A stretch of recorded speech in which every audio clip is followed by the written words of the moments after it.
देखो, ऐसे एक पेपर अपने आप में 250 मार्क्स का है और यूपीएससी में अब फिलोसफिकल ऐसे ज्यादा पूछे जा रहे हैं। लगभग 6 जितने क्वेश्चन आते हैं, 8 के 8 जो ऑप्शंस होते हैं आपके ऐसे लिखने के क्वेश्चंस, वो लगभग सारे फिलोसफिकल होते हैं। तो कैसे आप उसको समझ सकते हो इजीली और कैसे मार्क्स बढ़ा सकते हो?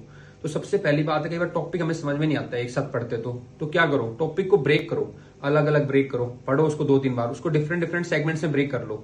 तो उससे आपको डायमेंशन जनरेट करने में इजी होगा और टॉपिक को आप समझ ही पाओगे। या उसका हिंदी वर्जन पढ़ लो अगर समझ में दिक्कत आ रही है तो। पर मेन तो होता है कि उस टॉपिक को ब्रेक कर लो। तो सबसे पहले पॉइंट है break the topic to understand the आपका टॉपिक है क्या वो।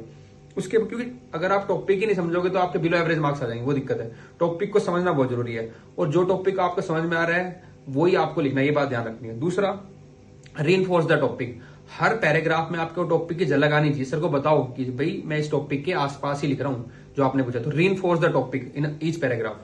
उसके बाद क्या करो, कुछ अपने कंटेंट रेडी करके रखो। इंट्रोडक्शन हो गया, कुछ एग्जांपल्स हो गए, और जो उस ऐसे में रेलिवेंटली फिट हो रहा है उसको फिट करो। तो कंटेंट भी प्रिपेयर करना पड़ेगा ऐसे कैसे नहीं आप सीधा वहां पे एग्जाम में करोगे।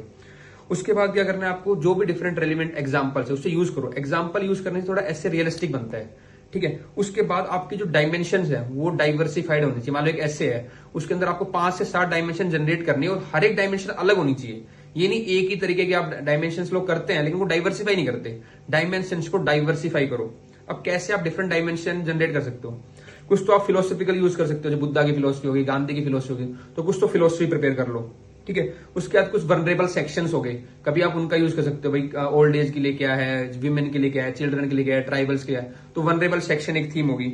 उसके बाद role of non state actors देखो आप। स्टेट का तो आप करोगे, non state NGO, civil society, terrorist का लग रहा है उनका क्या इंपैक्ट, मतलब एक नॉन स्टेट, स्टेट के अलावा बाकी एक्टर्स। तो ये ब्रॉड थीम्स होगी जो आप अपने डिफरेंट डायमेंशन जनरेट करने में यूज कर सकते हो। उसके बाद कॉन्स्टिट्यूशन मोरालिटी, कॉन्स्टिट्यूशन वैल्यूज, इनको लाओ। उसके बाद आप डिफरेंट जजमेंट्स हैं सुप्रीम कोर्ट्स के, है ना, उनके थ्रू आप यूज कर सकते हो, वो डायमेंशन निकाल सकते हो। ये मैं आपको डिफरेंट तरीके बता रहा हूँ सिलेबस के अलावा। सिलेबस हो गया, एक मिनिस्ट्री वाइज अप्रोच मैंने बताई थी, ये मिनिस्ट्री वाइज आप सोच सकते हो कि ये मिनिस्ट्री क्या करे, वो तो एक 2 डिफरेंट अप्रोच होगी। इसके अलावा और क्या यूज कर सकते हो बता रहा हूँ।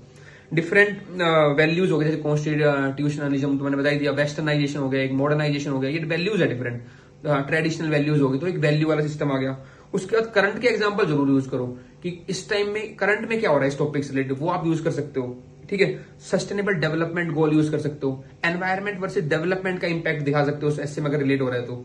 और लास्ट में ग्रास रूट की मासेज, जो लास्ट मैन है उसके ऊपर उसका क्या इंपैक्ट दिखा सकते हो। तो ये सारी चीजें आप यूज कर सकते हो अपने ऐसे में डायमेंशन जनरेट करने के लिए। All the best.